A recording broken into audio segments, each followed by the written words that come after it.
I heard your state Supreme Court ruled against the anti-erotic music law.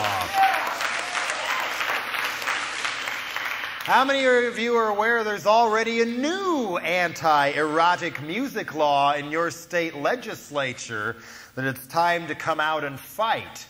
That's the sort of thing the religious right loves to use to open the doors for things like anti-gay amendments that were on the ballot in Oregon last time and apparently are going to be on the ballot in Washington this time.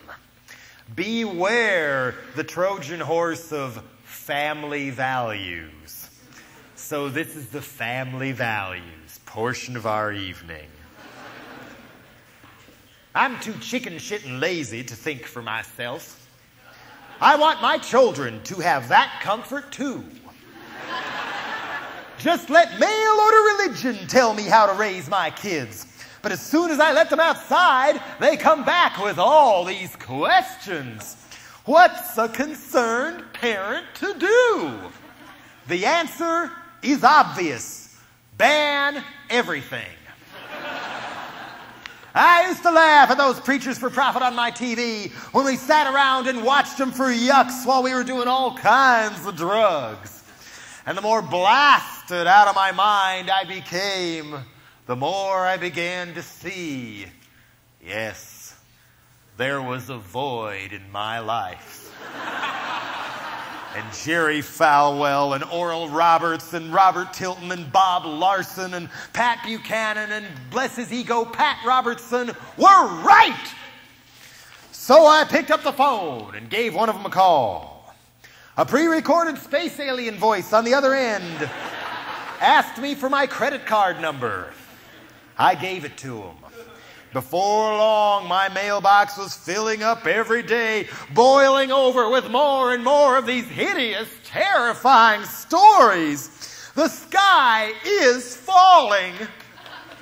There's sex on TV, Darwinist humanism in public schools, race mixing in Hollywood, Mighty Mouse promoting drugs, satanic rock music, and now my children even being exposed to songs written, produced, and sung by Negroes. And each time in the envelope there was a pre-printed postcard where all I had to do was sign my name and fire it off to my congressman and fire it off to the companies Donald Wildman told me to tell them I was boycotting, and without even having to write a letter by myself or even talk to somebody else on the phone, all of a sudden I had all this power, all this veto power, power to ban everything. Power to start wiping away anything I didn't happen to like. Power to control for others what I saw no reason to control in my own life. And you know something? It felt good.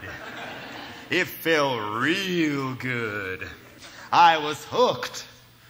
I was addicted. Yes, I am a godaholic.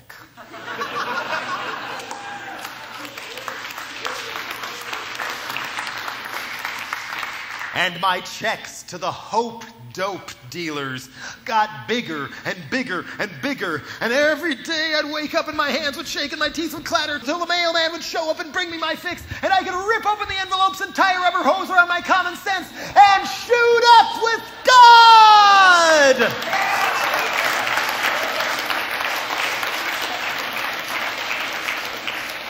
And it made me feel high, heavenly. I felt secure. I could look in the mirror and feel like Matt Dillon instead of an asshole. I felt better about myself for a while. But then I'd come down, down, down, and I'd need more. But like any other gang, the hope dope dealer sets a price you gotta pay. Money is not enough. No, they want more and more and more. I signed away my life savings. I signed away the kids' college money. I signed away the deed to our home, even the deed to our motor home, and it still wasn't enough. I put my hands on the television screen. I wiggled around that little 1-inch prayer cloth I got from Robert Tilton in the mail. even fondled some of his mail-order holy cornmeal. And then the bolt of lightning hit me, and I got the message. Yo, you ain't down with the gang till you prove yourself and do some favors for the gang. You gotta be the gang's hit men and hit women. Down at the school boards, down at the shopping malls. Besides, playing vigilante is your favorite part of the job.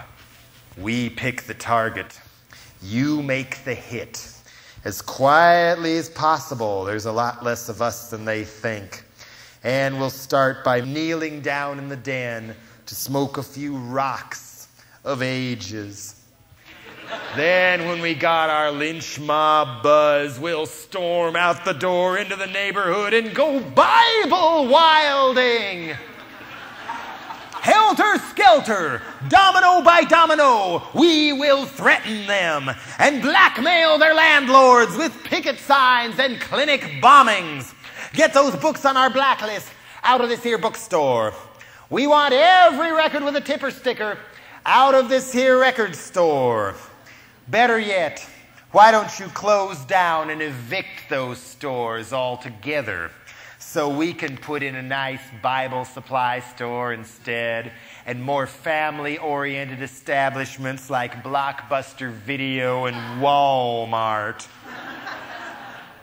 Or we won't just picket the record store.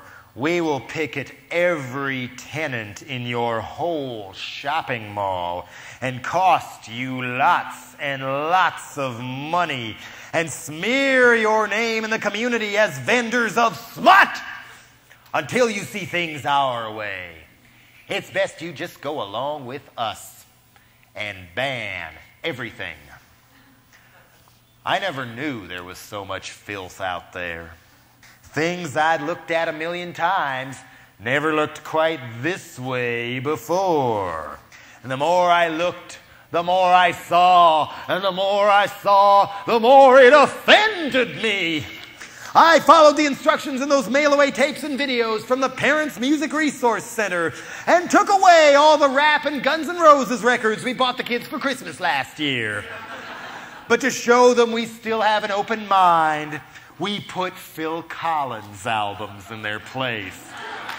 Just like the PMRC's old tape recommends. And we learned about subliminals in Ritz crackers from the guy who testified at the Judas Priest trial. And we learned from an article on Reverend Phil Phillips and his book Turmoil in the Toy Box that too much exposure to the Smurfs will turn your child into Charles Manson. And we learned from the Reverend Joseph Chambers in Charlotte, North Carolina, that Barney the dinosaur is a new age demon who promotes homosexuality.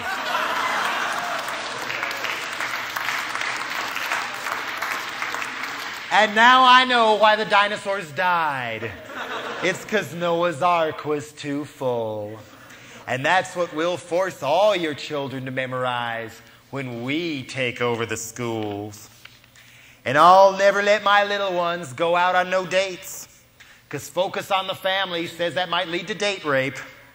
And I learned from the Daughters of the American Revolution in Texas why the Diary of Anne Frank must be purged from public schools. It's too depressing.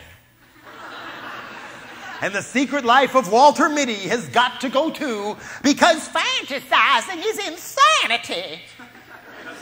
And we must ban Halloween for everyone so my children won't be exposed to anyone dressed as a devil or a witch.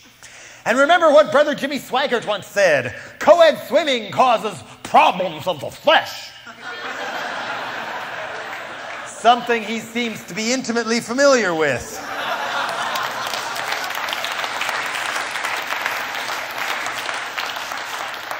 Not only that, but if you go swimming, you might drown. If no one dared dip their toes in any water, the world would be a safer place. The answer is obvious. Ban everything. I don't want my children exposed to that lovey-dovey, kissy-kissy, touchy-feely smut on TV. like The Cosby Show.